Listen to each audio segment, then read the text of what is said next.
Bienvenidos una vez más a Destino y Redención, ese espacio donde las historias más oscuras encuentran su luz, donde el dolor se transforma en esperanza y donde recordamos que ninguna alma está tan perdida que no pueda ser encontrada. Hoy les traigo una historia que nacerá en las tierras áridas del altiplano mexicano, en esos años del siglo XX cuando la revolución aún dejaba sus cicatrices en los campos y las haciendas, cuando el honor de una familia podía venderse por monedas y cuando el destino de una mujer podía decidirse en una sola noche de desesperación. Esta es la historia de Camila, una joven cuyo nombre significa la que está presente ante Dios, aunque durante años se sintió abandonada hasta por el cielo mismo. Les pido que se acomoden, que abran sus corazones, porque lo que van a escuchar no es solamente un relato de sufrimiento, sino un testimonio de que, incluso en las tinieblas más profundas, existe una mano dispuesta a levantar al caído. Y antes de comenzar, no olviden suscribirse a este canal, activar la campanita de notificaciones y compartir esta historia con aquellos que necesiten recordar que el valor de una persona no se mide por lo que posee, sino por lo que soporta con fe. Porque al final, todos llevamos dentro una historia de redención esperando ser contada.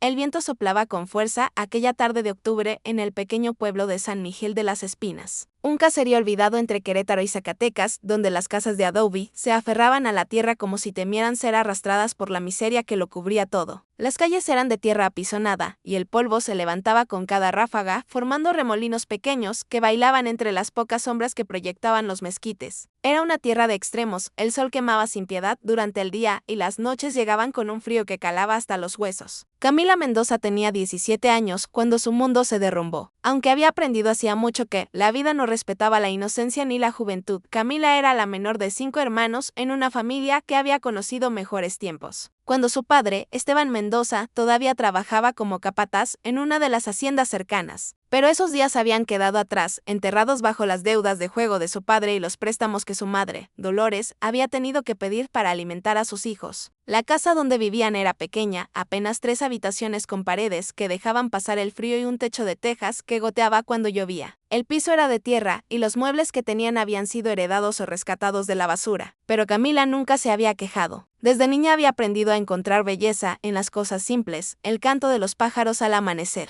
el olor del comal cuando su madre hacía toties, la forma en que la luz de la tarde se colaba por la ventana de su cuarto y pintaba las paredes de tonos dorados.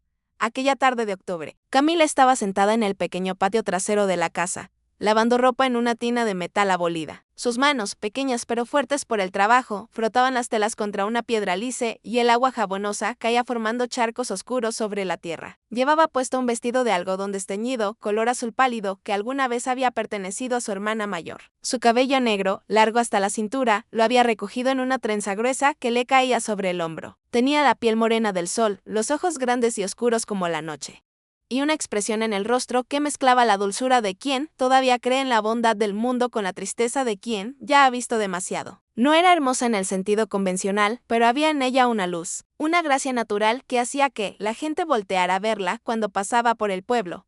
Mientras lavaba, Camila tarareaba una canción que su abuela le había enseñado cuando era niña. Una melodía antigua sobre una muchacha que esperaba el regreso de su amado. No sabía por qué esa canción le venía a la mente en ese momento, quizás porque en su corazón había comenzado a crecer un presentimiento, una sensación de que algo estaba a punto de cambiar. Y no se equivocaba. Dentro de la casa, en la habitación principal, donde apenas cabía una cama desvencijada y una mesa de madera carcomida, su padre estaba sentado frente a 2 hombres que Camila no conocía. Uno de ellos era gordo, con bigotes poblados y traje negro que apretaba demasiado en la cintura. El otro era más joven, delgado, con ojos de rata que no dejaban de moverse de un lado a otro. Habían llegado esa mañana en un carro tirado por caballos, levantando una nube de polvo que había hecho que los vecinos salieran a mirar con curiosidad y desconfianza. Esteban Mendoza tenía las manos temblándole mientras sostenía un vaso de pulque aguado que le había ofrecido a sus visitantes. Su rostro, demacrado y marcado por años de alcohol y malas decisiones,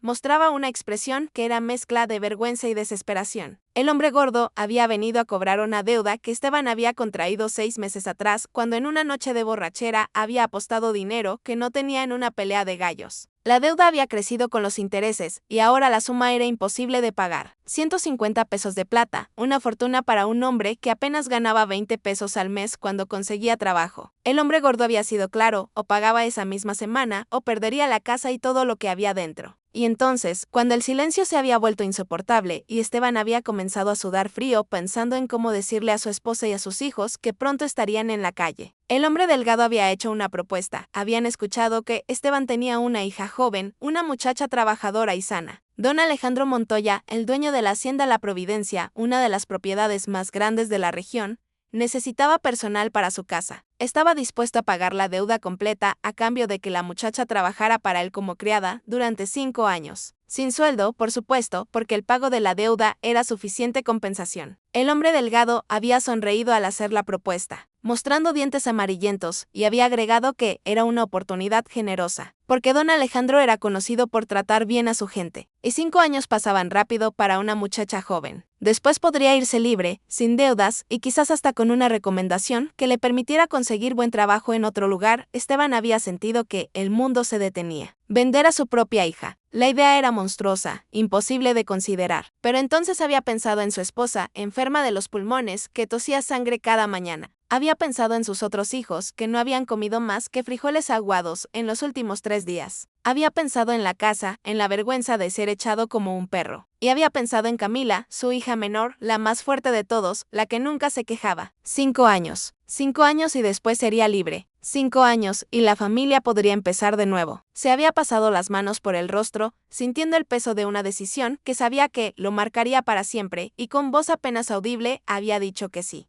El trato estaba hecho. El hombre gordo había sacado un papel, donde Esteban firmó con una cruz porque nunca había aprendido a escribir y le había dado 50 pesos como adelanto. El resto se pagaría cuando la muchacha estuviera en la hacienda. Vendrían a buscarla el domingo siguiente al amanecer. Cuando los hombres se fueron, Esteban se quedó solo en la habitación, mirando las monedas sobre la mesa como si fueran 30 piezas de plata. Dolores entró poco después y vio la expresión en el rostro de su marido. No hizo falta que dijera nada. Ella lo conocía demasiado bien. Se acercó despacio, vio las monedas y comprendió. El grito que salió de su garganta fue un sonido animal, de dolor puro, y se dejó caer de rodillas llorando. Pero no había vuelta atrás. El trato estaba hecho. Esteban salió de la casa, sin mirar a nadie, y se fue al pueblo a emborracharse, porque era lo único que sabía hacer cuando el peso de sus acciones se volvía insoportable. Y en el patio trasero, Camila seguía lavando ropa, ajena todavía al hecho de que su vida acababa de ser vendida por 150 pesos de plata.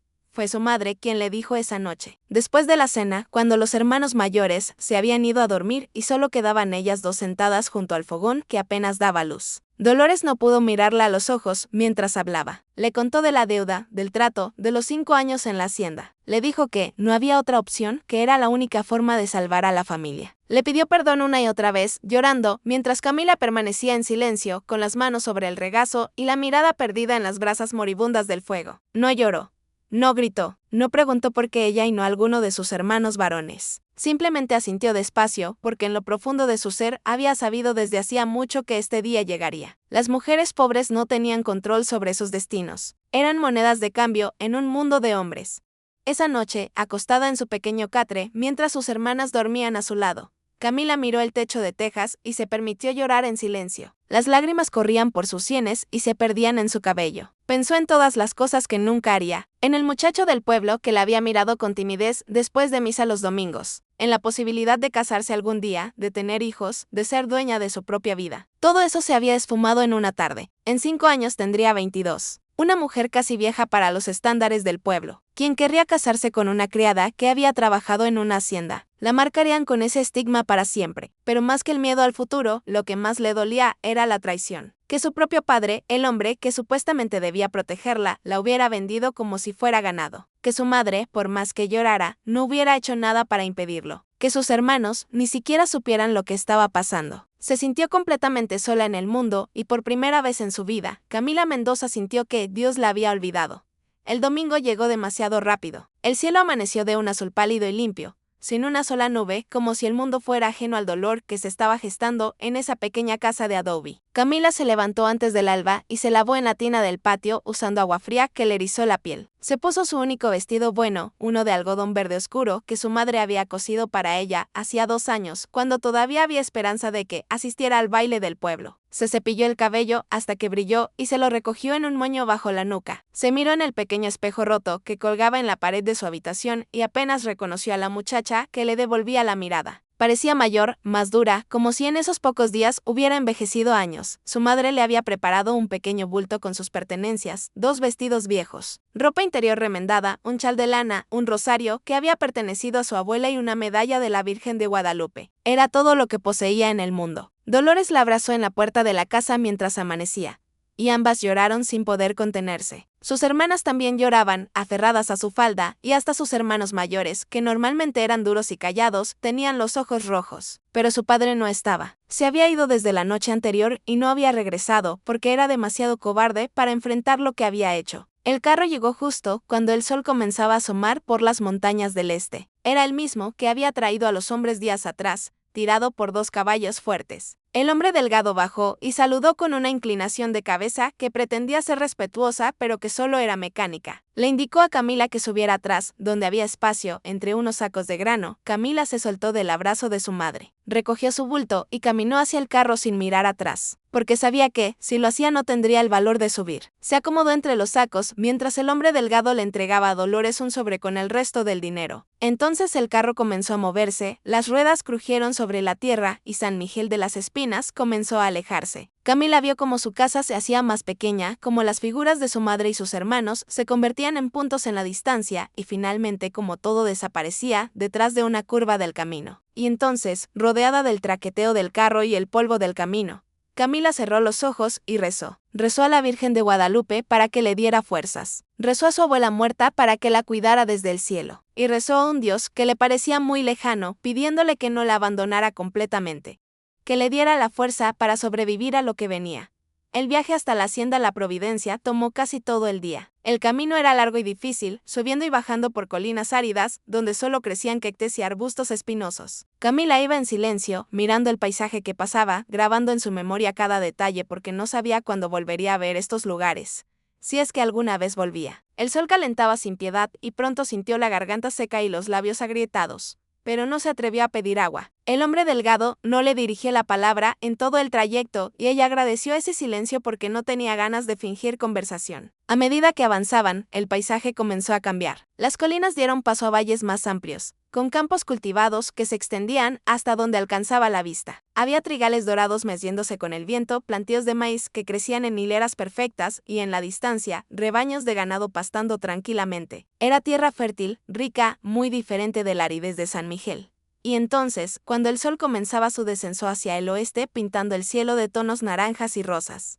Camila vio la hacienda por primera vez. Se alzaba al final de un camino bordeado de álamos, una construcción enorme de piedra y adobe de 2 pisos con techo de tejas rojas. Las paredes eran blancas, recién encaladas y brillaban con la luz del atardecer. Había arcos en la entrada principal y un gran portón de madera tallada que debía medir más de 3 metros de alto. A los lados se extendían las caballerizas, los graneros, los corrales para el ganado y más allá, las casitas donde vivían los trabajadores de la hacienda. Todo estaba impecablemente cuidado, ordenado, como si fuera un pequeño reino aislado del resto del mundo. El carro atravesó el portón y entró en un patio central enorme, pavimentado con piedras y con una fuente en el centro donde el agua caía en un murmullo constante. Había macetas con flores de colores brillantes y árboles frutales que daban sombra. Era hermoso como sacado de un sueño. Y Camila sintió que el contraste con su vida anterior era tan grande que le dolía físicamente. El carro se detuvo frente a las escaleras que conducían a la entrada principal de la casa. El hombre delgado le indicó que bajara y la llevó hasta una puerta lateral que daba a la parte trasera. Allí los esperaba una mujer mayor, grevaste, con el cabello gris recogido en un moño apretado y un delantal blanco sobre su vestido negro. Se llamaba Petre y era el ama de llaves de la hacienda. Tenía una expresión severa, casi militar, y sus ojos pequeños evaluaron a Camila de arriba abajo con una mirada que no reveló si estaba satisfecha o decepcionada con lo que veía. Petre tomó el bulto de manos de Camila, sin decir palabra de bienvenida, y le indicó con un gesto seco que la siguiera. Entraron por una puerta angosta que daba a un pasillo oscuro y fresco. Las paredes eran de piedra gruesa y el piso era de baldosas rojas que habían sido fregadas hasta brillar. Pasaron junto a la cocina, donde Camila pudo ver a varias mujeres trabajando alrededor de un fogón enorme, cortando verduras y removiendo ollas humeantes. El olor a comida le recordó que no había probado bocado en todo el día y su estómago gruñó audiblemente, pero Petre no pareció notarlo o no le importó.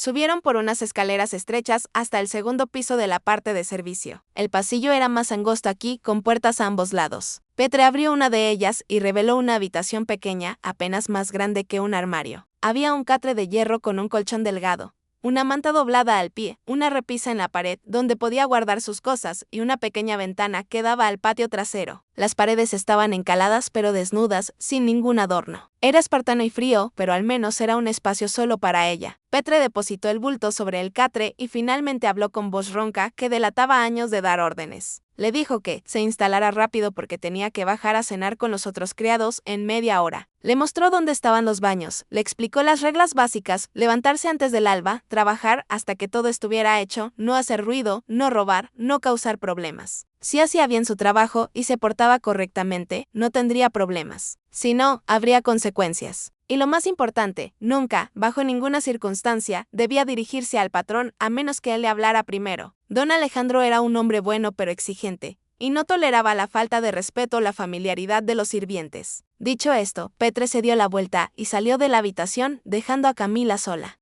Camila se sentó en el borde del catre y miró alrededor de su nueva realidad. Las paredes desnudas, la ventana pequeña por donde entraba la última luz del día, el olor a piedra fría y lejía. Esto era ahora su hogar. Este cuarto del tamaño de un armario en una hacienda, donde era una más entre tantos sirvientes. Nadie sabía su nombre, nadie sabía su historia. Era solo otra muchacha pobre vendida para pagar las deudas de su padre. Desató su bulto y sacó el rosario de su abuela. Lo apretó entre sus manos y por primera vez, desde que había salido de su casa, rezó en voz alta. Rezó un Padre Nuestro y un Ave María y luego se quedó en silencio, con los ojos cerrados, buscando dentro de sí misma alguna fuerza que le permitiera seguir adelante. Y mientras rezaba, sin que ella lo supiera, en el estudio principal de la hacienda, un hombre la estaba observando. Don Alejandro Montoya tenía 42 años y era dueño de más tierra de la que la mayoría de la gente del pueblo vería en toda su vida. Alto, de hombros anchos y porte militar, tenía el cabello negro apenas salpicado de canas en las sienes y ojos oscuros que parecían capaces de ver más allá de las apariencias. Su rostro era duro, tallado por años de trabajo bajo el sol y decisiones difíciles, pero había en sus ojos una profundidad que hablaba de un hombre que había conocido el dolor y la pérdida. Vestía siempre con elegancia sobria, pantalones de montar, camisa blanca, chaleco oscuro y botas de cuero fino. Pero nunca había en él ostentación innecesaria. No era de esos terratenientes que se pasaban el día bebiendo y dejando que otros administraran sus tierras. Alejandro conocía cada rincón de su hacienda. Trabajaba junto a sus hombres cuando era necesario, y se enorgullecía de ser justo aunque severo. Había estado en su estudio, revisando las cuentas de la cosecha, cuando Petre había entrado para informarle que la nueva muchacha había llegado. Alejandro había levantado la vista de los libros de contabilidad y había preguntado sin mucho interés de qué pueblo venía y si parecía capaz de trabajar. Petre había respondido con su habitual sequedad que venía de San Miguel y que era joven y fuerte, aunque demasiado callada a su gusto. Alejandro había sentido distraídamente y había vuelto a sus números, pero algo en el tono de Petre le había hecho levantar la vista de nuevo. Había notado una expresión extraña en el rostro de la ama de llaves, algo que no podía descifrar del todo. Y entonces Petre había agregado, casi de pasada, que la muchacha había llegado como pago de una deuda que su padre tenía con los prestamistas, que la habían comprado por 5 años de servicio. Esas palabras habían caído como piedras en el silencio del estudio. Alejandro había sentido que algo se revolvía en su interior, una mezcla de asco y rabia. Había cerrado el libro de golpe y había preguntado quién había hecho ese trato. Petre le había contado que habían sido los hombres de Salazar, el usurero, que controlaba los préstamos en varios pueblos de la región. Alejandro conocía a Salazar. Era un hombre despreciable, que se enriquecía con la miseria de otros, prestando dinero a intereses imposibles y luego cobrando de las formas más crueles. Pero esto era nuevo. Comprar muchachas. Alejandro sintió una furia fría recorrerle las venas. Se puso de pie bruscamente y caminó hasta la ventana de su estudio que daba al patio principal. Desde allí podía ver la entrada lateral por donde habían entrado con la muchacha, y entonces la vio apenas por un momento antes de que desapareciera dentro de la casa. Era joven, demasiado joven, con un vestido verde que había conocido mejores días y un bulto pequeño que contenía toda su vida. Caminaba con la espalda recta a pesar de todo, y había en su porte algo que le recordó a alguien de su pasado. Alejandro sintió que su corazón se apretaba en el pecho. Había visto esa misma expresión antes, esa mezcla de dignidad y miedo, de fortaleza y vulnerabilidad. La había visto en el rostro de su hermana, Muchos años atrás, antes de que la vida la quebrara, Alejandro Montoya no había sido siempre un hombre duro. En su juventud había sido diferente, más idealista, más soñador.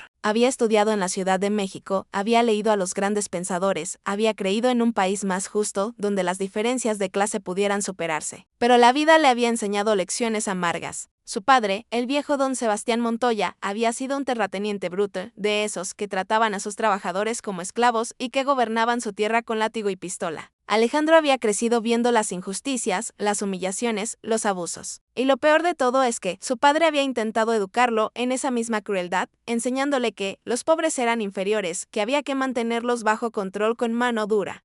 Que la compasión era debilidad. Alejandro se había rebelado desde joven, había discutido con su padre innumerables veces. Había jurado que, cuando heredara la hacienda, las cosas serían diferentes. Y entonces había ocurrido la tragedia que cambiaría su vida para siempre. Su hermana menor, Isabela, dulce Isabela de ojos grandes y risa fácil, se había enamorado de uno de los trabajadores de la hacienda, un joven llamado Rafael que era bueno y honesto pero pobre. Don Sebastián había descubierto el romance y había montado en cólera. Había ordenado que azotaran a Rafael frente a toda la hacienda como escarmiento, y luego lo había echado de las tierras, amenazándolo de muerte si regresaba. Isabel había llorado y suplicado, pero su padre había sido inflexible. La había encerrado en su habitación durante semanas, tratándola como a una prisionera. Y una noche, incapaz de soportar más el dolor y la vergüenza, Isabel había tomado láudano, demasiado láudano, y se había quedado dormida para no despertar nunca. Alejandro la había encontrado a la mañana siguiente, fría en su cama, con una carta apretada en su mano, donde pedía perdón y decía que prefería la muerte a vivir sin amor y sin libertad.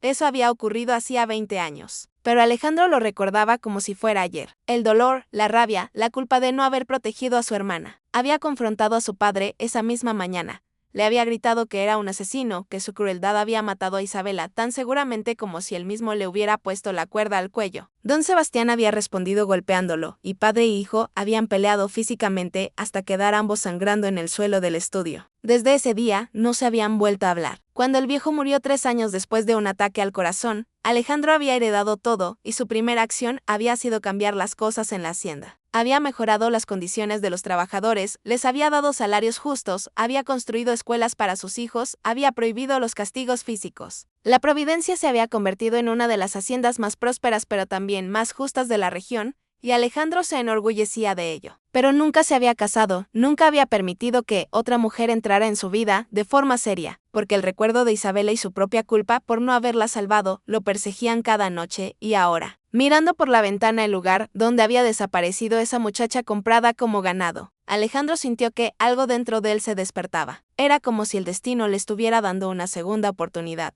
una forma de redimir el pasado. No podía devolver a Isabela la vida, pero quizás podía salvar a esta muchacha del destino cruel que le habían impuesto. Al día siguiente llamó a su administrador, don Lucas, y le ordenó que investigara todo sobre el trato con los hombres de Salazar. Quería saber exactamente cuánto se debía, quién había firmado el contrato, y cuáles eran los términos exactos. Don Lucas, un hombre mayor con experiencia en estos asuntos, le trajo la información esa misma tarde. La deuda original había sido de 150 pesos que Salazar había pagado al padre de la muchacha a cambio de 5 años de servicio sin sueldo. Era un contrato que técnicamente no era ilegal, aunque era profundamente inmoral. Alejandro leyó el documento con creciente indignación. El padre había firmado con una cruz. La madre ni siquiera había sido consultada. Y la muchacha, Camila Mendoza, según decía el papel, no había tenido voz ni voto en su propio destino. Alejandro tomó una decisión en ese momento. Mandaría a buscar a Salazar y le pagaría la deuda completa más intereses, liberando así a la muchacha del contrato. Pero no se lo diría a ella inmediatamente. Primero quería observarla, entender quién era, asegurarse de que realmente merecía ser salvada y no era simplemente otra persona que buscaría aprovecharse de su generosidad. Había aprendido con los años a ser cauteloso,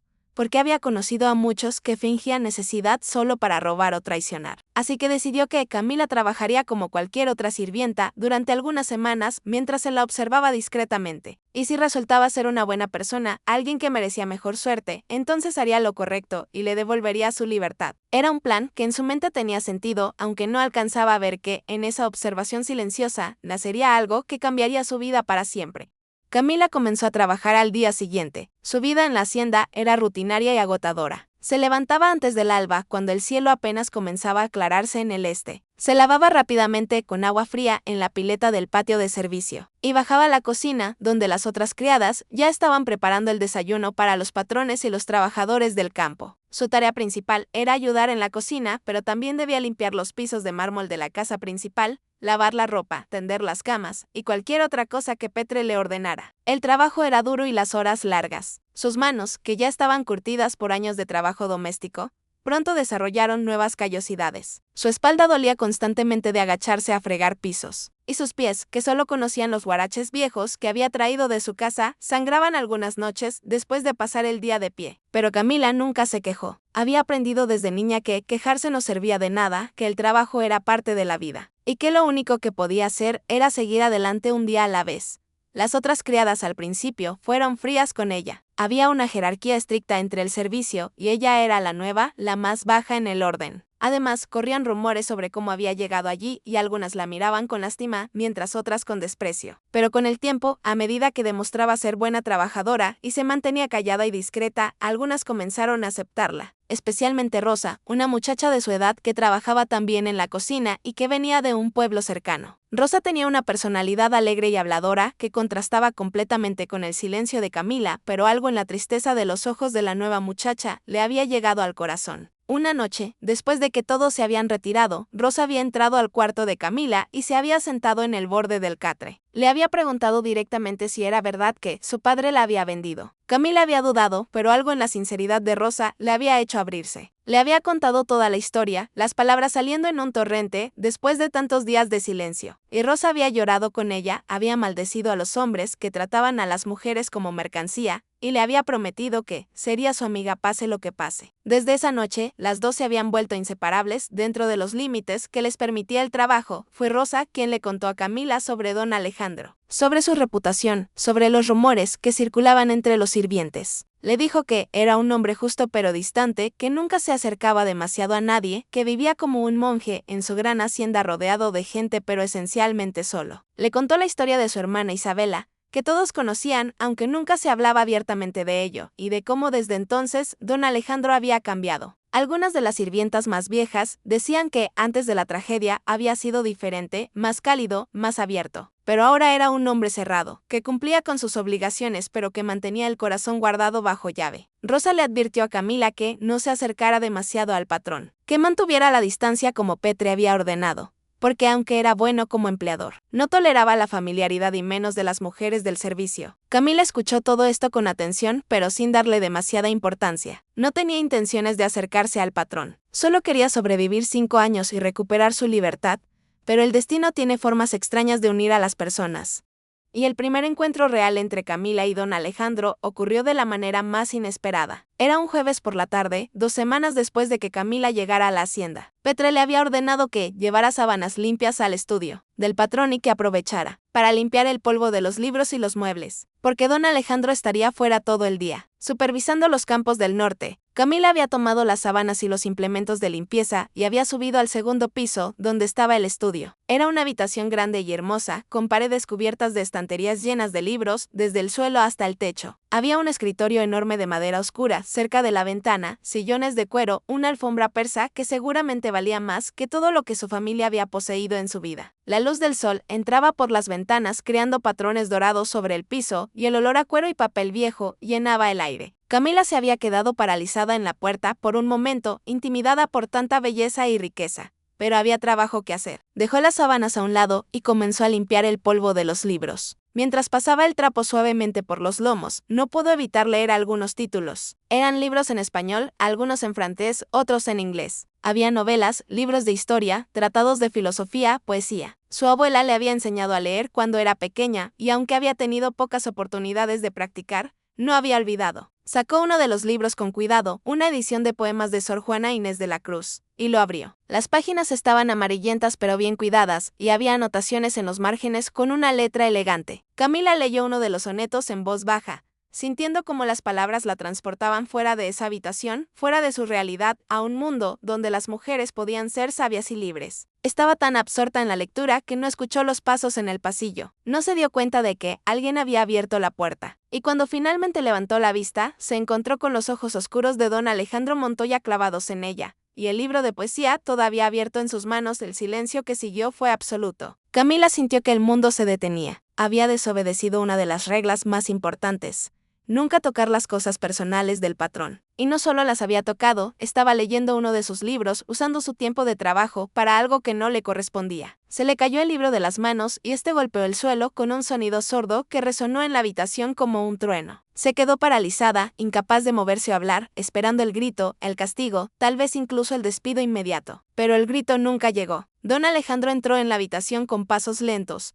Recogió el libro del suelo con cuidado, lo examinó para asegurarse de que no estuviera dañado y luego miró a Camila. No había ira en sus ojos, solo una curiosidad intensa que de alguna manera era más inquietante que cualquier enojo. Le preguntó con voz tranquila si sabía leer. Camila apenas pudo asentir, su voz atrapada en su garganta. Él preguntó quién le había enseñado. Ella murmuró que su abuela, hace mucho tiempo. Hubo otro silencio y entonces don Alejandro hizo algo completamente inesperado. Le extendió el libro y le dijo que lo terminara de leer si quería, pero que lo cuidara como si fuera un tesoro porque los libros eran puertas a otros mundos y había que tratarlos con respeto. Camila no podía creer lo que estaba escuchando. ¿Le estaba prestando un libro? ¿A ella, una simple criada? Levantó la vista lentamente y por primera vez realmente lo miró. Vio a un hombre que no era joven pero tampoco viejo, con un rostro que habría sido severo de no ser por la suavidad inesperada en sus ojos en ese momento. Vio a alguien que había conocido el dolor, porque el dolor siempre deja marcas que los que lo han sufrido pueden reconocer en otros. Y en un instante de claridad, Camila entendió que este hombre no era como su padre, no era como los prestamistas, no era como todos los hombres que la habían visto como un objeto. Este hombre la veía como una persona, como alguien con mente y alma. Extendió la mano temblorosa y tomó el libro que él le ofrecía y murmuró un gracias casi inaudible. Don Alejandro asintió, le dijo que podía retirarse y terminar su trabajo otro día, y luego se dio la vuelta y se sentó en su escritorio como si nada extraordinario hubiera ocurrido. Pero para Camila, todo había cambiado. Salió de ese estudio con el libro apretado contra su pecho como si fuera el objeto más valioso del mundo, y sintió por primera vez, desde hacía semanas, algo que se parecía peligrosamente a la esperanza. Esa noche, acostada en su catre, Camila leyó el libro completo, bajo la luz tenue de una vela que Rosa le había conseguido. Leyó sobre la monja poeta que había desafiado a los hombres de su tiempo con su inteligencia, que había luchado por el derecho de las mujeres a pensar y aprender, que había pagado un precio alto por su rebeldía pero nunca se había arrepentido. Y mientras leía, Camila lloró porque las palabras resonaban en lo más profundo de su ser. Ella también había sido vendida, traicionada, reducida a nada. Pero en esas páginas encontraba la prueba de que las mujeres podían ser más que lo que el mundo decía que debían ser, que podían tener voz, pensamiento, dignidad. Y decidió en ese momento, con la convicción feroz de quien no tiene nada que perder, que no permitiría que estos 5 años la quebraran, que encontraría la forma de mantener su alma intacta, de crecer incluso en la servidumbre, de prepararse para el día en que finalmente fuera libre. Y sin saberlo, esa decisión la estaba preparando para lo que vendría, para las pruebas que aún tendría que enfrentar y para el amor que nacería de la forma más inesperada. Los meses pasaron y la vida en la hacienda cayó en una rutina que era al mismo tiempo monótona y extrañamente reconfortante. Camila trabajaba sin descanso, pero había descubierto pequeños momentos de felicidad en medio del trabajo. Las conversaciones nocturnas con Rosa, que le contaba chismes del pueblo y le hacía reír con sus imitaciones de Petre. Los domingos cuando podía asistir a misa en la capilla de la hacienda y sentir la paz que solo la oración le daba. Y sobre todo, los libros, porque después de aquel primer encuentro en el estudio, don Alejandro había comenzado una costumbre extraordinaria. Una vez a la semana, cuando Camila iba a limpiar su estudio, él dejaba un libro sobre la mesa con una nota que simplemente decía: para cuando termines tus tareas. Al principio eran libros de poesía, luego novelas, después tratados sobre historia y filosofía. Don Alejandro nunca hablaba con ella sobre los libros directamente. Nunca le preguntaba si los había leído o qué opinaba de ellos. Pero Camila sabía que él sabía que los leía, porque a veces encontraba nuevas anotaciones en los márgenes que antes no estaban, como si él estuviera respondiendo a pensamientos que ella ni siquiera había expresado en voz alta. Esta extraña forma de comunicación silenciosa entre ellos se volvió algo sagrado para Camila. A través de los libros conocía la mente del hombre que era su patrón, sus ideales, sus dudas, su forma de ver el mundo. Y comenzó a entender que don Alejandro era un hombre profundamente solo. que había construido muros alrededor de su corazón y que los libros eran su única forma de conectar con algo más allá de su aislamiento. Por su parte, Alejandro se sorprendía a sí mismo pensando en la muchacha más de lo que debería. Había comenzado prestándole libros por un impulso caritativo, queriendo darle algo que aliviara la dureza de su situación. Pero pronto descubrió que esperaba con anticipación los lunes cuando ella venía a limpiar su estudio. La observaba discretamente desde la ventana cuando cruzaba el patio, notaba cómo caminaba con la espalda recta a pesar del cansancio, como nunca se quejaba, aunque sabía que el trabajo era duro. Y comenzó a buscar excusas para cruzarse con ella, para escuchar su voz aunque solo fuera un saludo respetuoso, para ver sus ojos que gradualmente habían perdido algo de su tristeza y comenzaban a mostrar chispas de vida nuevamente.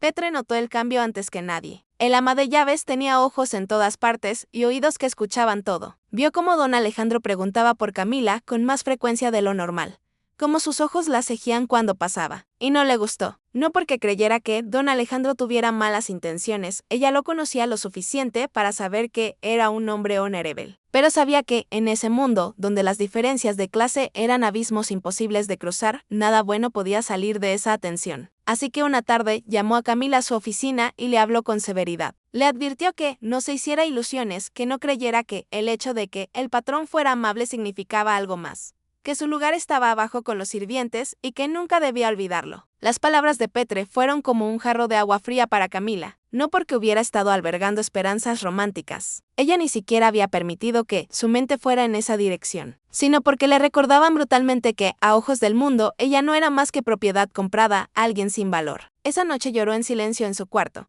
sintiendo de nuevo todo el peso de su situación.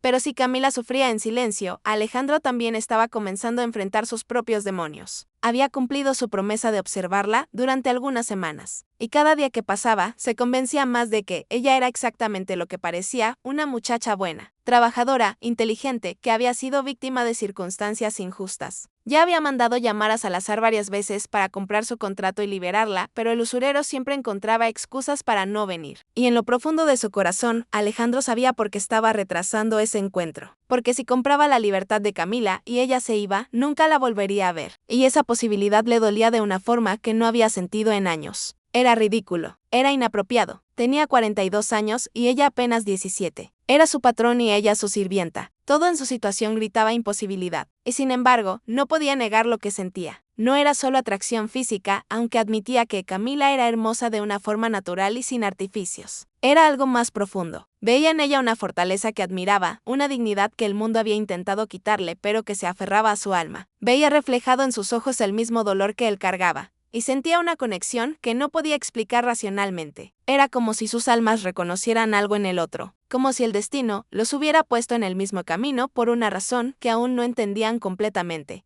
Y entonces ocurrió el incidente que forzaría todo a salir a la luz. Era época de cosecha y la hacienda estaba particularmente ocupada. Todos trabajaban largas horas, desde el alba hasta bien entrada la noche. Una tarde, Camila estaba en la cocina ayudando a preparar la comida para los trabajadores cuando uno de los peones entró corriendo, gritando que había habido un accidente en los establos. Uno de los caballos se había desbocado y había herido a varios hombres. Necesitaban todas las manos posibles para atender a los heridos. Camila dejó todo y corrió hacia los establos junto con otras sirvientas. La escena que encontró era de caos. Había sangre en el suelo de tierra, hombres gritando de dolor, otros tratando de calmar a los caballos que cejían nerviosos. Y allí, en medio de todo, estaba don Alejandro arrodillado junto a uno de los peones que había sido pisoteado. Su camisa blanca manchada de sangre, mientras trataba de detener la hemorragia de una herida profunda en la pierna del hombre, Camila no lo pensó dos veces. Corrió hacia ellos, se arrodilló al otro lado del herido y comenzó a ayudar. Sabía de primeros auxilios porque su abuela había sido curandera y le había enseñado cuando era niña. Con manos firmes, rasgó tela para hacer vendajes. Dio instrucciones precisas a otros para que trajeran agua limpia y alcohol. Y trabajó junto a don Alejandro para estabilizar al herido hasta que pudieran llevarlo con el médico. No fue consciente en ningún momento de que estaba rompiendo todas las barreras de clase. No pensó que estaba dando órdenes a hombres que normalmente la ignorarían. Solo vio a otro ser humano sufriendo y reaccionó con el instinto de ayudar. Alejandro, por su parte, estaba asombrado. Veía a esta muchacha que era supuestamente solo una sirvienta tímida transformarse en alguien completamente diferente, segura, capaz, compasiva. Trabajaron juntos durante horas, codo a codo, hasta que todos los heridos fueron atendidos y el caos se calmó. Y cuando finalmente terminó todo y se miraron por primera vez desde que había comenzado la emergencia, ambos tenían las manos manchadas de sangre y las ropas sucias. Pero en sus ojos había algo nuevo, un respeto mutuo que iba más allá de cualquier diferencia de posición o riqueza. Esa noche, después de que Camila se había bañado y cambiado de ropa, y cuando estaba a punto de retirarse a su cuarto,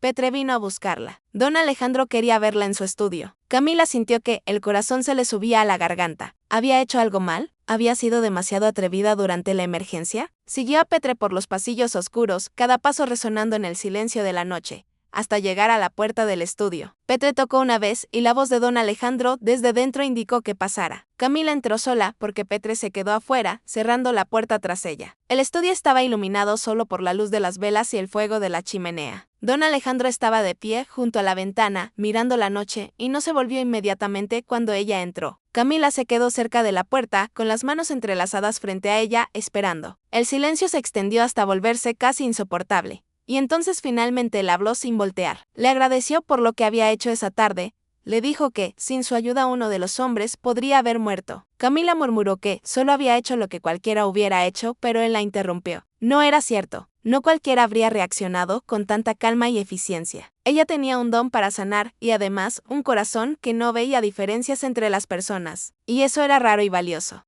Se volvió entonces para mirarla y Camila vio su rostro iluminado por el fuego. Había en sus ojos una intensidad que la hizo estremecerse, no de miedos y no de algo completamente diferente. Don Alejandro se acercó a ella despacio, como si temiera asustarla, y se detuvo a solo un paso de distancia. Le dijo que tenía que hablarle sobre algo importante, que cuando ella había llegado a la hacienda, él había tomado una decisión. Había contactado al prestamista Salazar y había comprado su contrato completo, pagando la deuda y todos los intereses. Legalmente, ya no le debía 5 años de servicio. Era libre de irse si quería. Las palabras golpearon a Camila como un trueno. ¿Libre?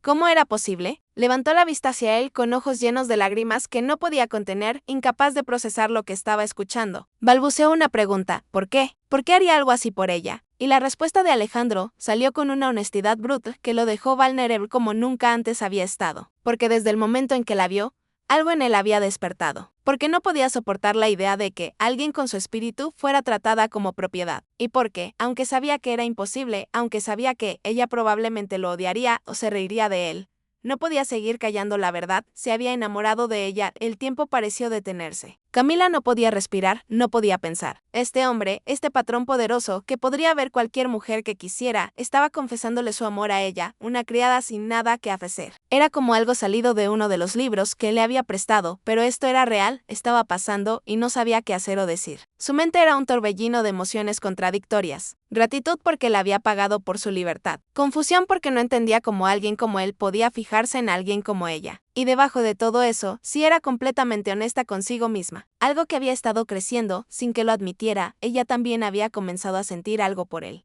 No era solo gratitud por los libros o por el trato amable. Era algo más profundo que había ido formándose en esos meses de comunicación silenciosa, de miradas compartidas, de reconocimiento mutuo de almas heridas que se entendían sin necesidad de palabras, pero era imposible, ¿verdad? Las diferencias entre ellos eran enormes. Él era rico, educado, poderoso. Ella era pobre, prácticamente analfabeta a pesar de los libros, sin familia que valiera la pena, sin dote, sin nada. El mundo los juzgaría. Dirían que ella era una aprovechada, que lo había seducido para escalar socialmente. Dirían que él estaba loco, que rebajaba su posición al fijarse en una criada. Y quizás tendrían razón. Quizás esto era solo una locura que terminaría destruyéndolos a ambos. Todos estos pensamientos pasaron por su mente en segundos, y cuando finalmente pudo hablar, su voz salió quebrada. Le dijo que no sabía qué responder, que necesitaba tiempo para pensar, que todo era demasiado repentino y abrumador. Alejandro asintió con tristeza, como si hubiera esperado esa respuesta, pero aún así doliera. Le dijo que lo entendía perfectamente, que no la presionaría, que ella era completamente libre de decidir su futuro. Si quería irse de la hacienda, él le daría dinero suficiente para establecerse en otro lugar. Si quería quedarse, podía trabajar como empleada con sueldo justo, sin ninguna obligación hacia él.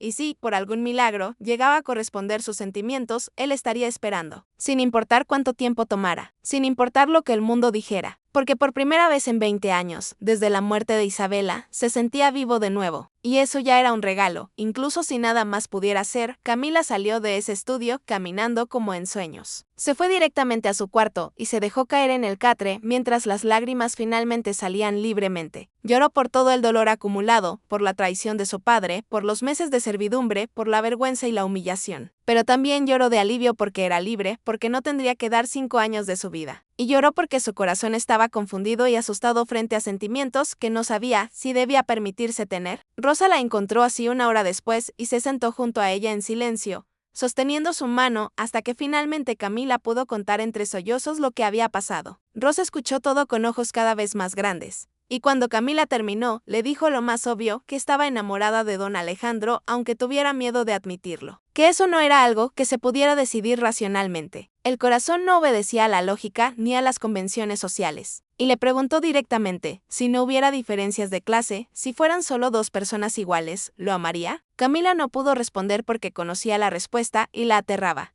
Sí lo amaría. Ya lo hacía. Los días siguientes fueron de tortura para ambos. Alejandro mantuvo su palabra y no presionó a Camila en absoluto. De hecho, la evitaba activamente, como si temiera que su presencia pudiera influenciarla indebidamente. Y Camila, por su parte, seguía trabajando como si nada hubiera cambiado externamente, pero por dentro estaba dividida entre el miedo y el deseo. Observaba a Alejandro cuando él no se daba cuenta, veía cómo hablaba con sus trabajadores, cómo cumplía sus promesas, cómo era justo incluso cuando le costaba. Como cargaba solo con el peso de decisiones difíciles. Veía al hombre real detrás del patrón y todo lo que veía le hacía quererlo más. Pero el miedo seguía allí, paralizándola. El miedo al rechazo del mundo, el miedo a no ser suficiente para él. El miedo a que esto fuera solo un capricho temporal de su parte que terminaría rompiéndole el corazón cuando él se cansara de ella. Fue Petre, sorprendentemente, quien finalmente la hizo reflexionar seriamente. El ama de llaves la llamó una tarde y le habló con una franqueza que Camila no esperaba. Le dijo que había sido demasiado dura con ella antes, que había juzgado mal la situación. Le contó sobre la hermana de don Alejandro, sobre cómo había muerto por amor negado, sobre cómo Alejandro había vivido 20 años en una prisión de culpa y soledad. Le dijo que, en todos esos años trabajando para él, nunca lo había visto mirar a ninguna mujer de la forma en que miraba a Camila, y que, si realmente había una oportunidad de que ese hombre bueno, pero quebrado pudiera ser feliz de nuevo, sería un crimen contra Dios desperdiciarla por orgullo o miedo. Petre le dijo algo más que se grabó en el corazón de Camila. El amor verdadero es raro y precioso. Cuando aparece, hay que aferrarse a él con ambas manos, sin importar lo que diga el mundo, porque al final, cuando todos estemos frente a Dios, lo único que importará es si amamos bien y si fuimos valientes. Esas palabras resonaron en Camila durante días, y finalmente la decisión se hizo clara en su corazón. Era domingo por la mañana, un día brillante de principios de primavera, cuando las flores silvestres comenzaban a brotar en los campos. Camila se levantó temprano, se bañó con cuidado y se puso su mejor vestido. Se soltó el cabello, que siempre llevaba recogido, y dejó que cayera libre sobre sus hombros. Y entonces, con el corazón golpeándole tan fuerte en el pecho que parecía que todos podían escucharlo, caminó hacia la casa principal. Era temprano y solo algunos sirvientes comenzaban sus tareas. Subió las escaleras hasta el 2.º piso, sin encontrarse con nadie, llegó hasta la puerta del estudio de Alejandro y tocó 3 veces con mano temblorosa. La voz desde dentro le dijo que pasara, y ella abrió la puerta. Alejandro estaba sentado en su escritorio, revisando unos papeles. Levantó la vista cuando ella entró y se quedó inmóvil, con la pluma suspendida en el aire, sorprendido de verla allí. Se puso de pie lentamente, estudiando su rostro como tratando de leer lo que venía. Camila cerró la puerta detrás de ella, un gesto que habría sido escandaloso en otras circunstancias, y caminó hacia él hasta quedar frente a frente. No había preparado un discurso. Las palabras no le salían, así que simplemente dejó que su corazón hablara a través de sus ojos, y dijo en voz baja pero firme que había tomado su decisión. Que durante semanas había tenido miedo, había dudado, había pensado en todas las razones por las que no podía funcionar, pero que finalmente había entendido algo importante: la vida ya le había quitado demasiado, y no permitiría que el miedo le quitara también esto. Que no sabía si merecía su amor, que no sabía si podría ser la mujer que él necesitaba, pero que quería intentarlo, porque ella también lo amaba. La transformación en el rostro de Alejandro fue inmediata. Toda la tensión, toda la tristeza, toda la reserva que había mantenido durante semanas se desvaneció. Sus ojos se llenaron de una luz que Camila nunca había visto y sonrió de una forma que lo hacía parecer años más joven. Se acercó a ella, levantó una mano para tocar suavemente su mejilla como si no pudiera creer que era real, y le preguntó si estaba segura, absolutamente segura, porque una vez que dieran este paso, no habría vuelta atrás. El mundo los juzgaría, habrían dificultades, pero él estaría a su lado enfrentando todo. Camila cubrió la mano de él con la suya y asintió. Estaba segura, más segura de esto que de cualquier otra cosa en su vida. Y entonces Alejandro hizo algo que sellaría su compromiso de una forma que nadie podría negar. Se arrodilló frente a ella, este hombre orgulloso y poderoso. Se arrodilló frente a una muchacha que había sido criada, y le pidió formalmente que se casara con él. No como un patrón que se aprovecha de su sirvienta, sino como un hombre que estaba profundamente enamorado y que deseaba compartir su vida con ella como iguales. Camila, con lágrimas corriendo por sus mejillas, lo levantó y le dijo que sí, 1000 veces sí. Se besaron por primera vez en ese estudio iluminado por el sol de la mañana. Un beso que era tierno y apasionado a la vez, lleno de promesas y de la alegría de dos almas que habían estado solas y finalmente se habían encontrado. Y en ese momento, todo el dolor del pasado pareció desvanecerse. Camila ya no era la muchacha vendida por su padre. Alejandro ya no era el hombre atormentado por la culpa de no haber salvado a su hermana. Eran simplemente dos personas que se habían elegido mutuamente contra todas las probabilidades, y que estaban dispuestos a construir juntos un futuro diferente. Pero esta historia, como todas las historias de amor verdadero, aún tenía que enfrentar su prueba final, porque no todos en la hacienda ni en la región verían con buenos ojos esta unión, y pronto las fuerzas que se oponían a ellos se manifestarían de la forma más cruel posible, poniendo a prueba no solo su amor, sino su capacidad de permanecer fieles uno al otro cuando todo pareciera perdido. La felicidad que habían encontrado estaba a punto de ser desafiada de maneras que no podían imaginar. Pero eso, queridos oyentes, es una historia que continuará desarrollándose, porque el camino hacia la redención nunca es fácil ni directo. Y el destino aún tenía preparadas lecciones importantes para Camila y Alejandro, lecciones sobre perdón, sobre fe, y sobre el verdadero significado de la redención. La noticia del compromiso se extendió por la hacienda como fuego en pasto seco. Alejandro había decidido que no ocultarían su relación ni fingirían que era algo de lo que debían avergonzarse. Esa misma tarde, reunió a todo el personal de la hacienda en el patio principal y anunció formalmente que se casaría con Camila. Las reacciones fueron mixtas. Algunos de los trabajadores más viejos, que lo conocían desde niño y habían visto cómo había transformado la hacienda después de la muerte de su padre, se alegraron genuinamente por él. Veían en Camila una muchacha buena y sabían que su patrón merecía felicidad. Otros permanecieron en silencio, reservándose su opinión, pero dispuestos a aceptar la decisión porque respetaban a don Alejandro. Pero también había quienes murmuraban y se escandalizaban, especialmente algunas de las criadas más viejas que veían en Camila una advenediza, que había usado su juventud para seducir al patrón y escalar socialmente, de la forma más vergonzosa. Esos primeros días después del anuncio fueron difíciles para Camila. De repente pasó de ser invisible a ser el centro de toda la atención, y no toda esa atención era positiva. Algunas personas que antes habían sido amables con ella ahora la evitaban o le dirigían miradas de desaprobación. Escuchaba los susurros que se callaban cuando ella entraba a una habitación. Sentía el peso de los juicios incluso sin que nadie los expresara directamente. Solo Rosa permaneció firmemente a su lado, defendiéndola de los chismes y recordándole constantemente que su felicidad era lo único que importaba. Y Alejandro, fiel a su promesa, estaba a su lado en cada momento. No permitía que nadie le faltara al respeto a Camila. Dejaba claro que cualquier comentario despectivo tendría consecuencias, y comenzó a incluirla en aspectos de la administración de la hacienda para que todos entendieran que ella sería su esposa y compañera en todo sentido. Pero el verdadero problema vendría de afuera. En la región, la noticia del compromiso causó un escándalo mayúsculo. Los otros terratenientes y familias de Alcurnia no podían creer que don Alejandro Montoya, un hombre de su posición, se rebajara a casarse con una criada. Era impensable, era una afrenta a todo el orden social. Y entre todos los que se indignaron, nadie más que don Rodrigo Salazar, el usurero que había vendido el contrato de Camila. Salazar tenía su propio interés en el asunto. Durante años había intentado casar a su sobrina, Valentine, con Alejandro. Valentine era hermosa y venía de buena familia, y el matrimonio habría sido ventajoso para ambos. Pero Alejandro siempre había rechazado cortésmente las insinuaciones, alegando que no tenía intenciones de casarse. Y ahora resultaba que sí quería casarse, pero con una muchacha que él mismo había vendido como criada. La humillación para Salazar era intolerable. Decidió entonces que haría todo lo posible por destruir ese matrimonio. Comenzó esparciendo rumores más viciosos. Que Camila había usado brujería para hechizar a don Alejandro. que en realidad era una mujer de moral dudosa que había tenido amantes antes, que seguramente estaba embarazada y por eso Alejandro se sentía obligado a casarse con ella. Los rumores eran completamente falsos, pero en un mundo donde el chisme se valoraba más que la verdad,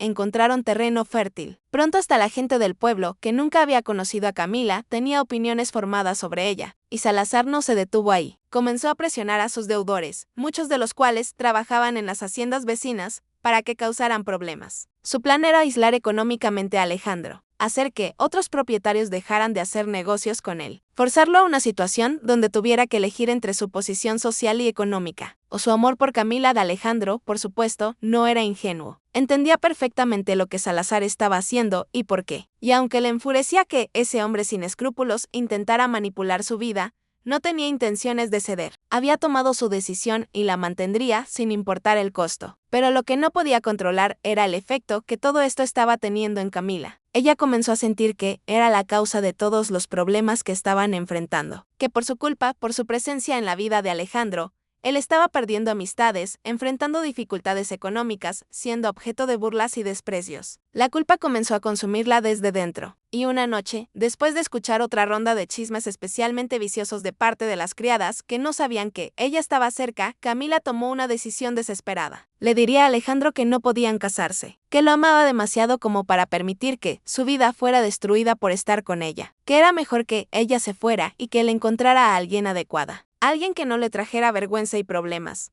Fue a buscarlo esa misma noche, con el corazón destrozado pero determinada a hacer lo correcto. Lo encontró en el estudio como siempre, trabajando tarde sobre los libros de cuentas. Cuando entró y él vio su expresión, supo inmediatamente que algo andaba mal. Dejó todo y se acercó a ella tomando sus manos entre las suyas. Y entonces Camila, tratando de ser fuerte pero con la voz quebrándose a cada palabra, le dijo que había cambiado de opinión, que no podían casarse, que las diferencias entre ellos eran demasiado grandes y que el mundo nunca los aceptaría, que era mejor que ella se fuera antes de que causara más daño. Pero incluso mientras decía estas cosas, las lágrimas corrían por su rostro, traicionando lo que realmente sentía. Alejandro escuchó en silencio hasta que ella terminó, y entonces con una calma que contrastaba con la tormenta que Camila había esperado, le preguntó si de verdad había cambiado de opinión, o si estaba tratando de protegerlo sacrificándose a sí misma. La pregunta golpeó a Camila como un puño. ¿Tan transparente era? ¿Tan fácil de leer? Intentó mantener la mentira, insistir en que realmente quería irse, pero no pudo. Se derrumbó contra él llorando y confesó todo. Que lo amaba más que a su propia vida. Que la idea de dejarlo era como arrancarse el corazón del pecho, pero que no podía soportar verlo sufrir por su culpa.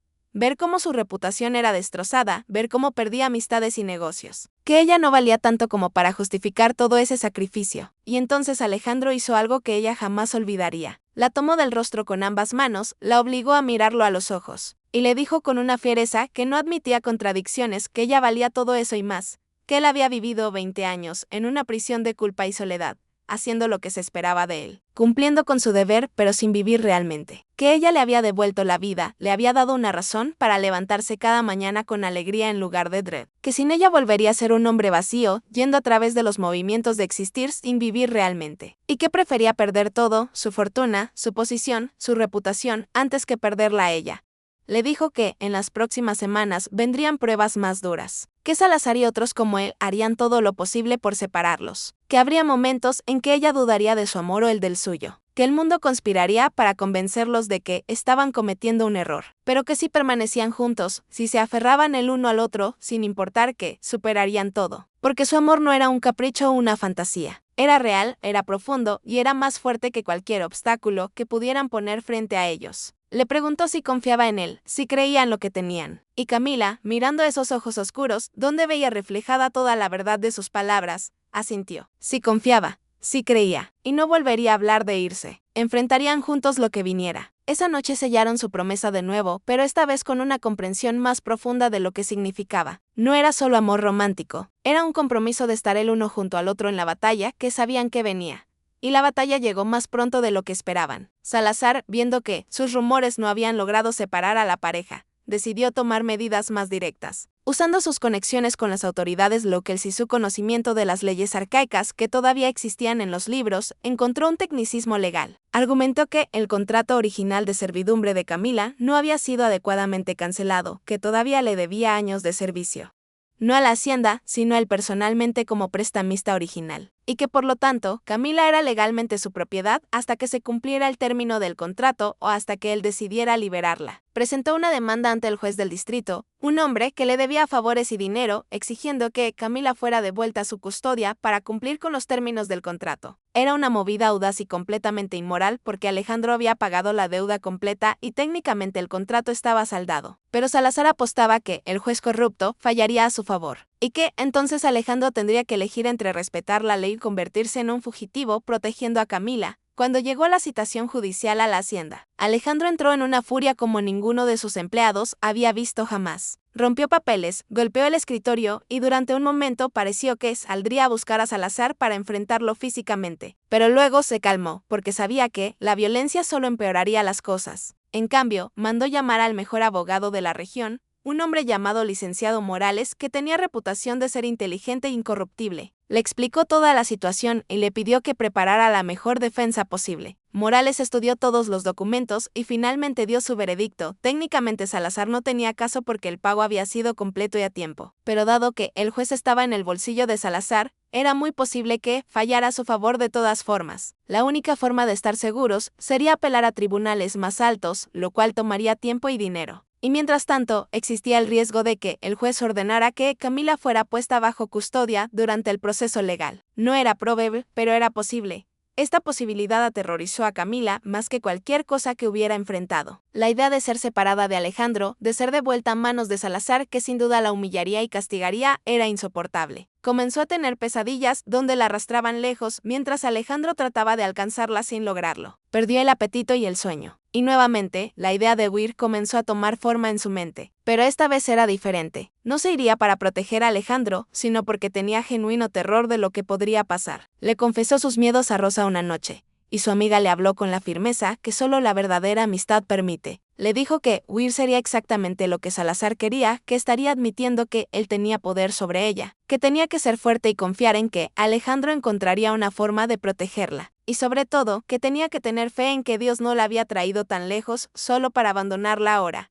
El día de la audiencia llegó demasiado pronto. Era un martes nublado que amenazaba lluvia y el pequeño juzgado del pueblo estaba lleno de gente curiosa que había venido a presenciar el espectáculo. Camila llegó acompañada de Alejandro y el licenciado Morales. Vestía un vestido sencillo pero digno que Alejandro le había comprado y caminaba con la cabeza en alto a pesar de que por dentro estaba temblando. Salazar ya estaba allí con sus propios abogados, y cuando vio entrar a Camila, le dirigió una sonrisa que era pura malicia. El juez, un hombre gordo con la piel amarillenta de alguien que bebe demasiado, entró y la audiencia comenzó. El abogado de Salazar presentó su caso, el contrato original, los términos de la servidumbre, el argumento de que no había sido adecuadamente cancelado. Morales presentó la defensa, los recibos de pago completo, el testimonio de testigos de que Alejandro había cumplido todos los términos, y el argumento legal de que el contrato estaba claramente saldado.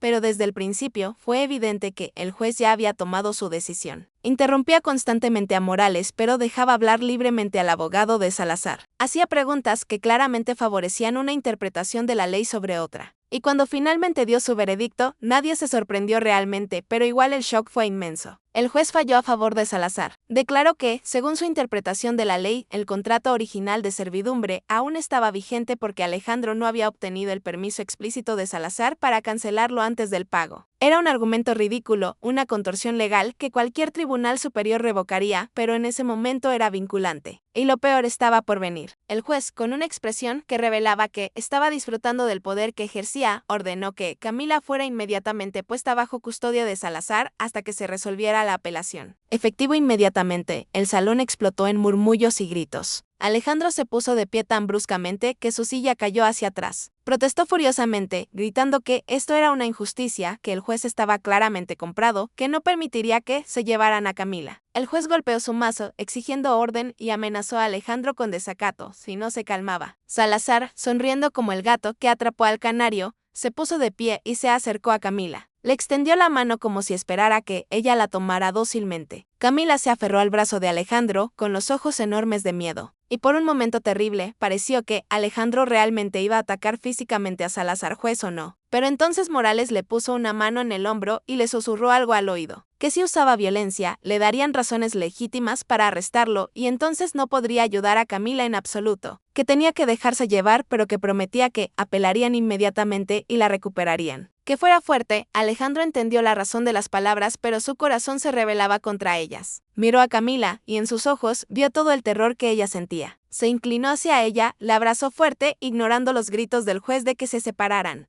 y le susurró al oído que no temiera, que la rescataría, que no importaba lo que tuviera que hacer, ella volvería a sus brazos, que confiara en él y en Dios y que resistiera. Camila sintió contra su pecho, memorizando su olor, el sonido de su corazón, tratando de aferrarse a ese momento porque no sabía cuándo volvería a tenerlo. Y entonces los guardias del juzgado la separaron físicamente de Alejandro y la llevaron hacia donde Salazar esperaba. El usurero la tomó bruscamente del brazo, tan fuerte que le dolió y la sacó del juzgado mientras Alejandro era contenido por Morales y otros que temían que hiciera algo de lo que se arrepentiría. Salazar llevó a Camila no a su casa en el pueblo, sino a una propiedad que tenía en las afueras. Una casa grande pero descuidada, donde guardaba a las muchachas que trabajaban para él en diversos servicios. Y allí comenzó el peor periodo de la vida de Camila. Salazar no tenía intenciones de hacer que trabajara realmente. Su objetivo era quebrarla, humillarla, hacerle pagar por haber elegido a Alejandro sobre su sobrina. La encerró en una habitación pequeña y oscura sin ventanas,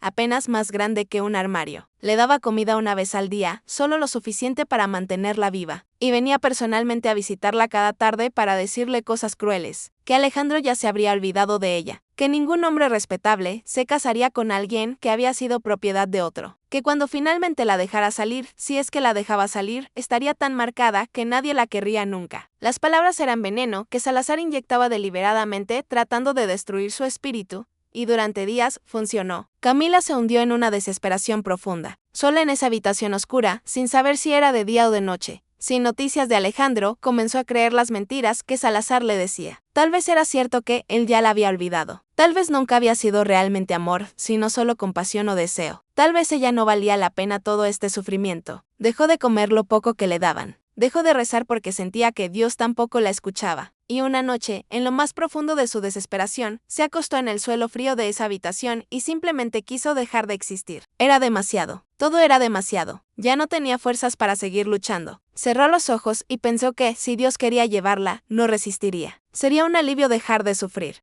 Pero entonces, en ese momento de oscuridad absoluta, algo extraordinario ocurrió. En su mente, casi como si fuera un sueño pero más real que cualquier sueño.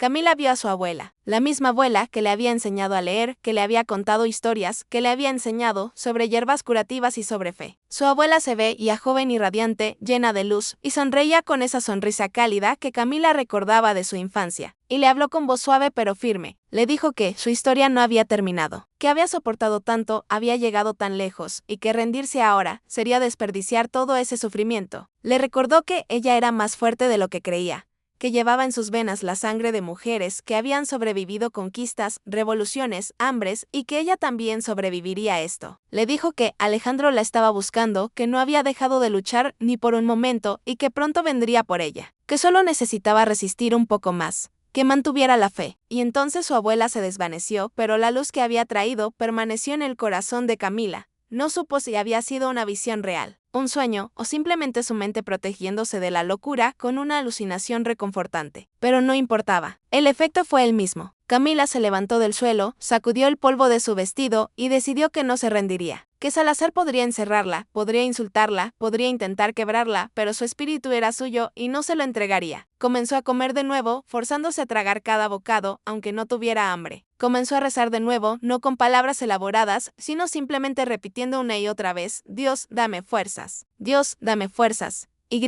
comenzó a hacer ejercicio en ese espacio minúsculo. Flexiones, sentadillas, cualquier cosa para mantener su cuerpo activo y su mente enfocada, porque sabía que cuando llegara el momento del rescate, y estaba segura de que llegaría, necesitaría estar fuerte.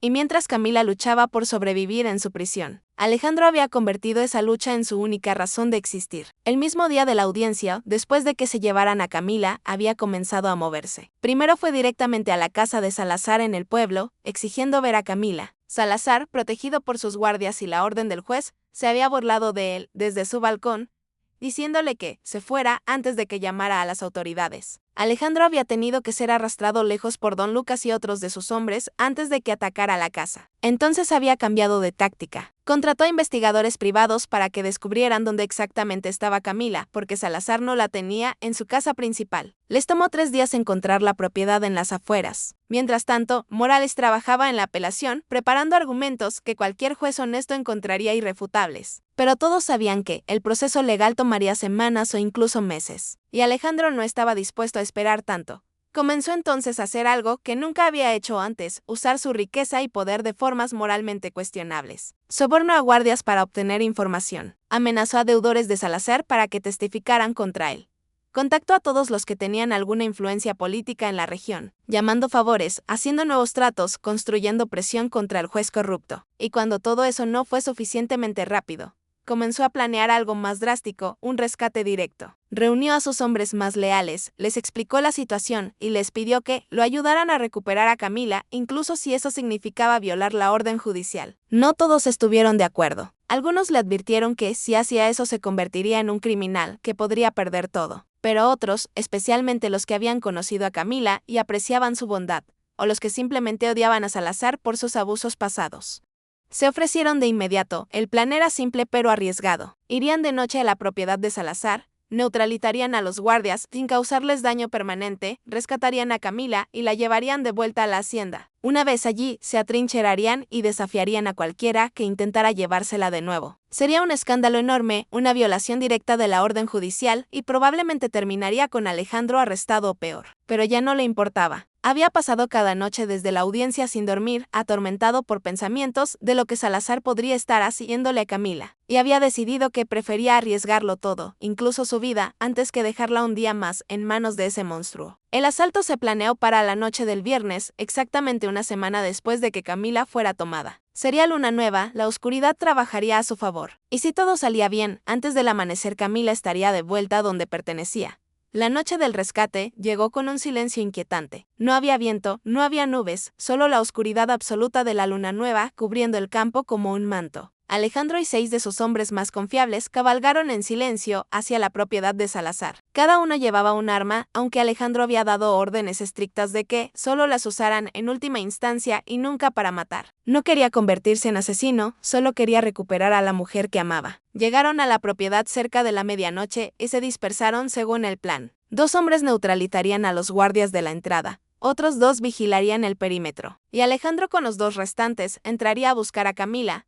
Todo sucedió con una rapidez que después parecería irreal en el recuerdo de Alejandro. Los guardias, confiados y medio dormidos, fueron sorprendidos y atados sin mucha resistencia. La casa estaba en silencio y Alejandro se movió por los pasillos como un fantasma, abriendo puertas, buscando desesperadamente. Y entonces, en la parte trasera de la casa, encontró una puerta con cerrojo exterior. Su corazón dio un vuelco. La abrió de una patada que hizo volar el cerrojo y allí, en esa habitación oscura y húmeda, acurrucada en una esquina, estaba Camila. Había perdido peso, su vestido estaba sucio y rasgado, y sus ojos tardaron un momento en ajustarse a la luz súbita de la antorcha que llevaba uno de sus hombres. Pero cuando finalmente lo reconoció, el grito que salió de su garganta fue de pura alegría y alivio. Se lanzó hacia él y Alejandro la atrapó en sus brazos, sosteniéndola fuerte, mientras ella sollozaba contra su pecho. Le susurró una y otra vez que estaba a salvo, que había venido por ella, que nunca volvería a dejarla ir, no había tiempo para más. Tenían que irse antes de que alguien alertara a las autoridades. Alejandro envolvió a Camila en su propio abrigo, la levantó en brazos porque sus piernas apenas podían sostenerla después de días de encierro y salió corriendo de esa casa maldita. Sus hombres los esperaban con los caballos listos. Alejandro subió a Camila al suyo y montó detrás de ella, sosteniéndola firmemente contra su pecho, y entonces cabalgaron como si los demonios del infierno los persiguieran, atravesando campos oscuros, saltando cercas, hasta que, finalmente, las luces de la hacienda La Providencia aparecieron en la distancia como un faro de esperanza. Cuando llegaron, era casi el amanecer. Rosa y Petra estaban esperando despierta, habían preparado una habitación, agua caliente para un baño, comida y ropa limpia. Alejandro llevó a Camila directamente allí y finalmente, en la luz suave de las velas, pudo verla realmente. Los moretones en sus brazos, donde Salazar la había agarrado con fuerza. La delgadez alarmante de su rostro. Pero más que el daño físico, lo que lo destrozó fue ver la sombra en sus ojos, el trauma de lo que había sufrido. La abrazó de nuevo, con lágrimas corriendo por su propio rostro, pidiéndole perdón por no haber llegado antes, por haber permitido que esto sucediera. Pero Camila puso un dedo sobre sus labios y le dijo que no era su culpa, que él había venido, que le había salvado, y eso era lo único que importaba. Le dijo que, durante los días más oscuros, había mantenido la fe porque sabía que él vendría, y había tenido razón.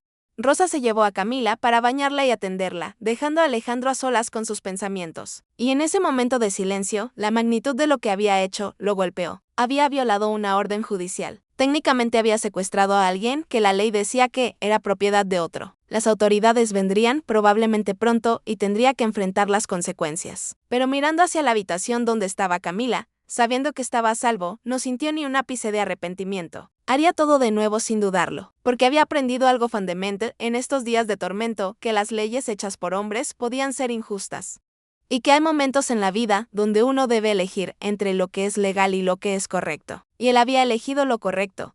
Las autoridades efectivamente llegaron 2 días después. Era el mismo juez corrupto, acompañado de varios alguaciles, con una orden de arresto para Alejandro y una orden de recuperar a Camila. Pero Alejandro los estaba esperando. Había pasado esos 2 días preparándose. Había reunido no solo a sus trabajadores, sino a muchos de los pequeños propietarios de la región que habían sido víctimas de Salazar en algún momento. Había enviado mensajeros a la capital con documentación completa de todas las ilegalidades y abusos que Salazar había cometido durante años. Y había contratado no solo a Morales, sino a otros 3 abogados que habían preparado una defensa legal exhaustiva. Cuando el juez llegó con sus alguaciles, se encontró con más de 100 personas bloqueando la entrada de la hacienda. Trabajadores, campesinos, pequeños comerciantes, todos unidos en apoyo a don Alejandro. El juez intentó usar su autoridad, amenazó con arrestarlos a todos, pero la multitud no se movió y entonces ocurrió algo que cambiaría todo. Entre la multitud apareció un hombre anciano que muchos no reconocieron inmediatamente. Era don Fernando Castillo, un magistrado retirado de la Corte Suprema que había conocido al padre de Alejandro y que vivía ahora tranquilamente en un rancho cercano. Se abrió paso entre la multitud y se dirigió directamente al juez. Con una voz que a pesar de su edad no había perdido su autoridad, le informó que había estado siguiendo el caso con interés, que había revisado toda la documentación y había encontrado no solo errores procedimentales graves en la sentencia original,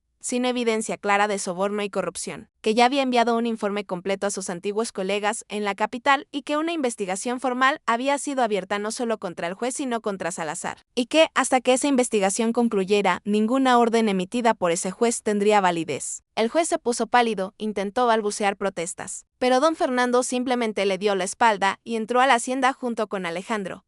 Lo que siguió fue un proceso legal que tomó 3 meses pero que terminó vindicando completamente a Alejandro. La investigación de don Fernando y su equipo destapó años de abusos por parte de Salazar, contratos fraudulentos, sobornos, chantajes y docenas de casos como el de Camila, donde había comprado efectivamente personas para explotarlas. El juez corrupto fue destituido y enfrentó cargos criminales. Y Salazar, al ver que todo su imperio de mentiras y explotación se derrumbaba, intentó huir del país pero fue capturado en la frontera. Fue juzgado y condenado a prisión, donde pasaría los siguientes 20 años. La justicia, aunque había tardado, finalmente había llegado. Para Camila, esos 3 meses fueron de sanación tanto física como emocional. Las heridas de su cuerpo sanaron rápido bajo los cuidados de Rosa y los médicos que Alejandro trajo, pero las heridas del alma tomaron más tiempo. Tenía pesadillas frecuentes donde revivía su encierro. Había días donde se sentía abrumada por el miedo irracional de que Salazar vendría a llevársela de nuevo, y luchaba con la culpa de haber sido la causa,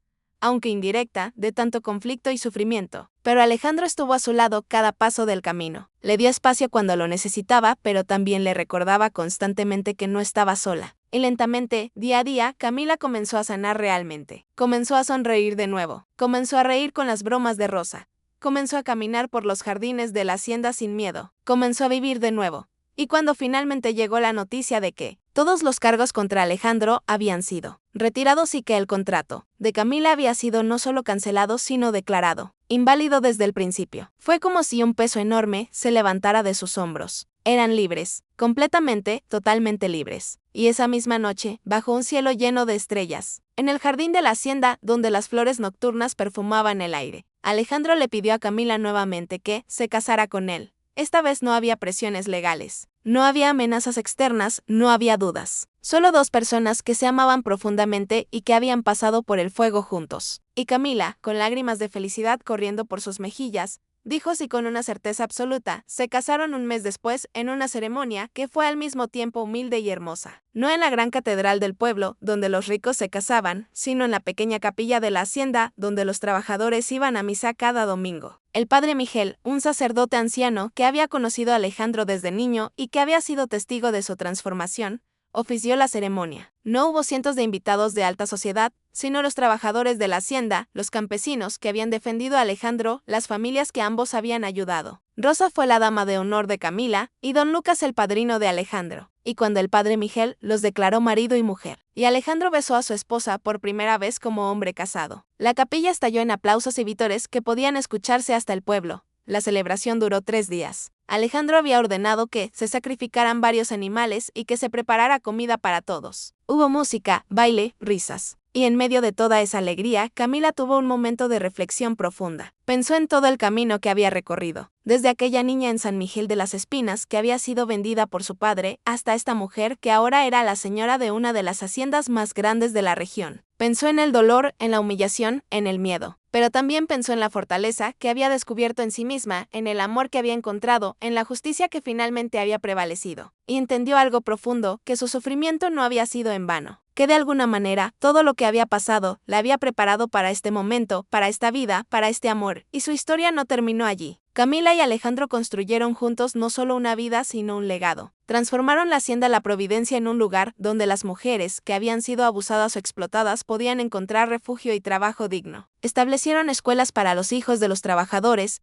sin distinción de género, pagaban salarios justos y trataban a todos con respeto. Y su matrimonio, lejos de ser el escándalo que muchos habían predicho, se convirtió en un ejemplo de lo que era posible cuando dos personas se elegían mutuamente por amor y no por conveniencia social. Tuvieron 3 hijos, 2 varones y una niña, a la que llamaron Isabela en honor a la hermana perdida de Alejandro. Y esos niños crecieron en un hogar lleno de amor, justicia y compasión. En cuanto a la familia de Camila, la reconciliación fue compleja, pero finalmente llegó. Su padre, Esteban, nunca pudo mirarse al espejo sin ver al hombre que había vendido a su propia hija. Cayó en una depresión profunda y murió 2 años después. Algunos decían que de pura vergüenza y culpa. Pero su madre, Dolores, vino a visitarla cuando se enteró del matrimonio. El encuentro fue doloroso para ambas. Hubo lágrimas, confesiones y finalmente, aunque no fue fácil, hubo perdón. Camila entendió que su madre había sido víctima también, atrapada en un matrimonio con un hombre débil, sin poder para cambiar las decisiones de su esposo. Y aunque la relación nunca volvió a ser lo que había sido,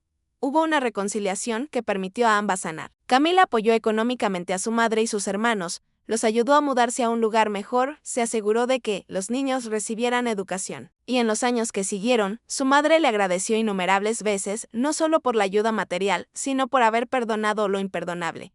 Pasaron los años, y Camila y Alejandro envejecieron juntos. Sus cabellos se volvieron grises, sus rostros se llenaron de arrugas, pero el amor entre ellos solo creció más profundo. En las noches, sentados en el portal de la hacienda, mirando las estrellas, a veces hablaban sobre aquel día terrible cuando ella había sido vendida, sobre los meses de prueba, sobre el rescate dramático, y siempre concluían que no cambiarían nada, porque cada momento difícil los había llevado exactamente a donde debían estar, juntos. Alejandro murió primero, a los 78 años, rodeado de su familia, en paz. Y sus últimas palabras fueron para Camila, agradeciéndole por haberle dado los mejores años de su vida, por haberle enseñado que el amor verdadero valía cualquier sacrificio. Camila vivió 5 años más, y en esos años se dedicó a escribir. Escribió la historia de su vida, no como una tragedia sino como un testimonio de redención. Y ese libro, que tituló simplemente De la oscuridad a la luz, se distribuyó por toda la región y más allá, inspirando a incontables mujeres que enfrentaban sus propias batallas.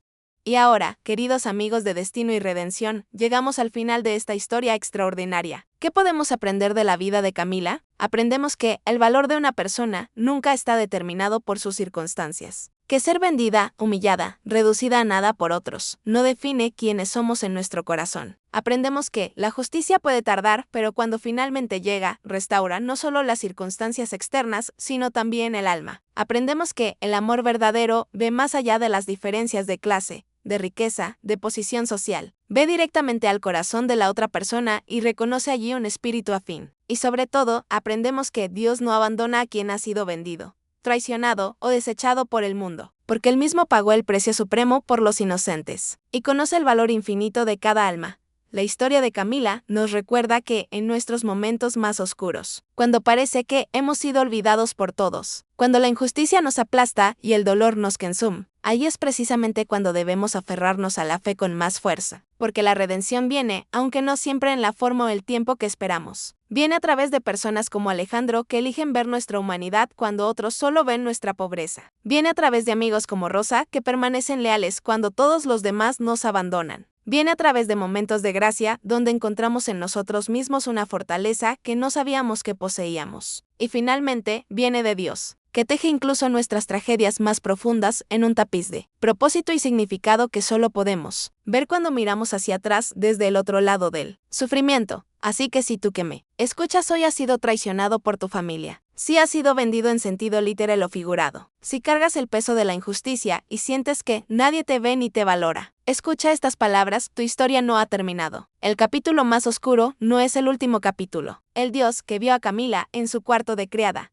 que escuchó sus oraciones cuando se sentía más sola, que preparó un camino de redención que ella no podía imaginar, ese mismo Dios te ve a ti, te conoce, y está trabajando en tu vida de maneras que aún no puedes ver. Tu tarea es resistir, mantener la fe, no permitir que el mundo te quite tu dignidad esencial, y estar listo para reconocer la mano que se extiende para levantarte cuando finalmente aparezca, porque aparecerá. Siempre aparece para aquellos que mantienen la esperanza viva. Gracias por acompañarnos en este viaje a través de la historia de Camila. Si esta historia tocó tu corazón, te invito a que la compartas con alguien que necesite escucharla. Suscríbete a este canal Destino y Redención para más historias que nos recuerdan que ninguna noche es tan oscura que no pueda llegar el amanecer. Deja un comentario contándome qué parte de la historia te impactó más.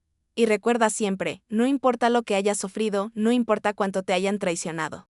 Tu valor viene de Dios y nadie puede quitártelo. Eres precioso, eres amado, y tu historia de redención está siendo escrita en este mismo momento. Hasta la próxima, que la luz los guíe siempre, y que nunca olviden que, después de la tormenta más feroz, siempre viene la calma más dulce. Que Dios los bendiga.